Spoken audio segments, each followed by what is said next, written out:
আসসালামাইকুম রহমতুল্লাহ। আমি fantasy mobile zone থেকে মেহেদ হাসান বলছি। আপনাদের মাঝে একটা ভিডিও নিয়ে আসলাম ওপ্পো A5 Pro 5G। এটার সমস্যা হলো FRB লক। এটা আমরা কীভাবে আনলক করে দেখেন। এই ফোনগুলো আগে আমরা আইএসপি ছাড়া বা চিপ অফ ছাড়া ফোনগুলো করতে পারতাম, এখন আর পারি না। কারণ এগুলো এখন বর্তমানে সিকিউরিটি আপডেট অ্যান্ড্রয়েড 15, 16 এগুলো বর্তমানে হইতে আসে না। এই জন্য এই কাজগুলো করার জন্য চিপ অফ করা লাগে। যেহেতু কাস্টমার এত দামি একটা ডিভাইস, মোটামুটি তো প্রায় 20,000 টাকার মতো একটা ডিভাইস, এগুলো তো কাস্টমার রিস্ক যেতে চায় না লকের জন্য। এই জন্য আমরা বললাম যে উইদাউট রিস্ক ছাড়া যে কাজগুলো করে থাকি। অনেক টেকনিশিয়ান ভাই পাঠায়, আশেপাশে টেকনিশিয়ানরা নিয়ে আসে, অনেক কাস্টমার ভাই সরাসরি একবারে নিয়ে আসে। এইগুলো আমরা হলো যে কাস্টমার থেকে সরাসরি 2,000 টাকা নিই। 2,000 টাকা নিতে মোটামুটি 12-15 মিনিট টাইম লাগে সর্বোচ্চ। এই যে আমরা কাজটা কীভাবে করি দেখেন।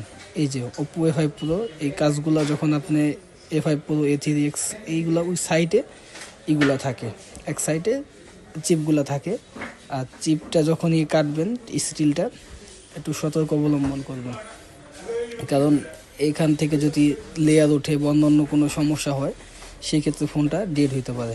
এই জন্য খুবই সতর্ক অবলম্বন করা লাগে। এই যে দেখেন আমরা কীভাবে আস্তে আস্তে একবারে আস্তে আস্তে করছি, কোনো কিছু ওঠে নাই, কোনো কোথাও একটু লেয়ার ওঠে নাই।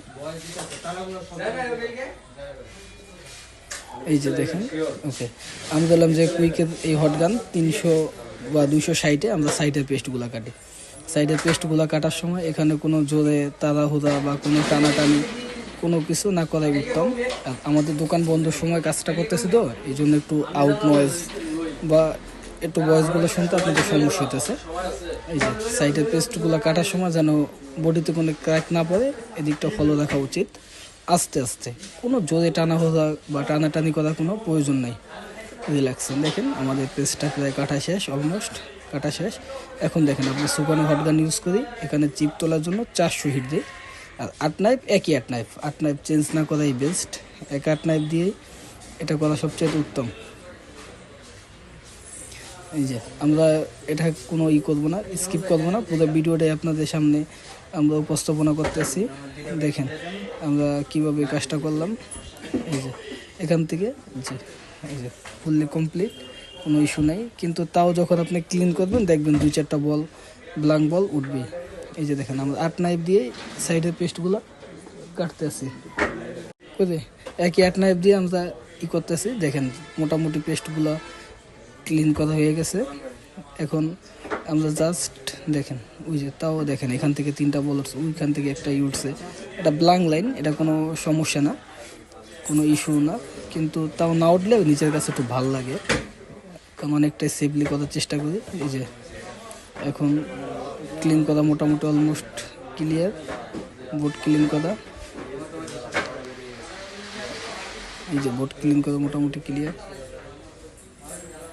বোর্ড, এই যে বোর্ড ক্লিনের সময় একটু রাখবেন যেন, কারণ তাতাল কিন্তু অনেক হিট থাকে, বা যে তাতালটা ইউজ করবেন একটু ভালো মানের তাতাল ইউজ করার চেষ্টা করবেন। এখন দেখেন মোটামুটি ক্লিন। মাঝখানে একটু ব্ল্যাক পেস্ট আছে, যেটা আমরা কাটারের মাধ্যমে করলাম, কাটারের মাধ্যমে আমরা ফিক্স করলাম।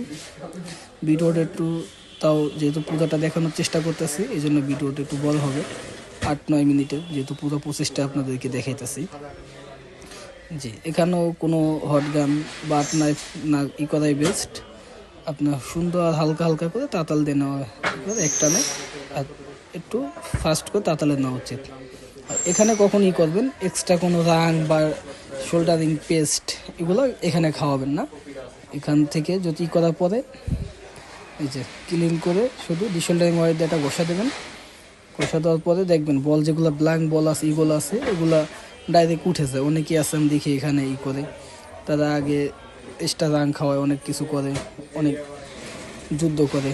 কারণ এই চিপগুলো তেমন একটা ইএমটিএসের চিপগুলো অতটা ভালো হয় না, অনেকটা ভালো হয় না, বা অনেক সময় অনেক হিটে এটা বাদ হয়ে যায়। যেমন অনেকে ইউএফএস 2.2, 2.1 চিপ তুলতে গেলেই চিপ ড্যামেজ হয়ে যায়। এটা সমস্যা হলে তারা চিপটারে অনেকটা প্রেশার দেয়, অনেক হিট দেয়, আর তার কতটুকু হিটে কাজ করা উচিত এতটুকু তার নলেজ থাকে না। এই জন্য এইসব কাজ করার জন্য ফুললি নলেজ প্রয়োজন। আবার এখানে 300 হিটে কাজ করার ট্রাই করবেন, রিভলভ করার। 300 বেশি হিট দিলে হয় কি অনেক সময় দেখবেন এটা ইউবি লেয়ারটা এসে বলে, ওই লেয়ারটা যেন না হয় এই জন্য অল্প হিটে কাজ করা ভালো, তারপরে চিপ কখনো ড্যামেজ হবে না, চিপ কখনো ড্যামেজ হবে না। আমি প্রফেশনাল কোনো ভিডিও এডিটার না, তাই জন্য আমার কাছে একটু ভুল হতে পারে ভিডিও করার জন্য, কারণ আমি কখনো তো এবার ভিডিও করি না। এই যে তা আপনার সিপিইউ রিভলভ করা শেষ। এখন আমরা জাস্ট আইসিটাতে ক্লিন করব, আইসিটাতে ক্লিন করব। যে আইসিটা পরিষ্কার করা শেষ। এখন আমরা F64 কানেক্ট করবো। আমি এই কাজগুলো বেশি আগে মিপি টেস্টারে করি, যেহেতু এই ফোনের আইসি মিপি টেস্টার তো ডিটেক্ট করে না, এই জন্য আমি শুধু মিপি টেস্টারে দিয়ে গিয়ার টুতেই করবো, যেন আপনারা এই আইসি বা এই মডেল এটা যেন আপনারা বুঝতে পারেন। এই যে আইসি কানেক্ট ডান। এখন দেখতে পারবেন এটা মডেলটা,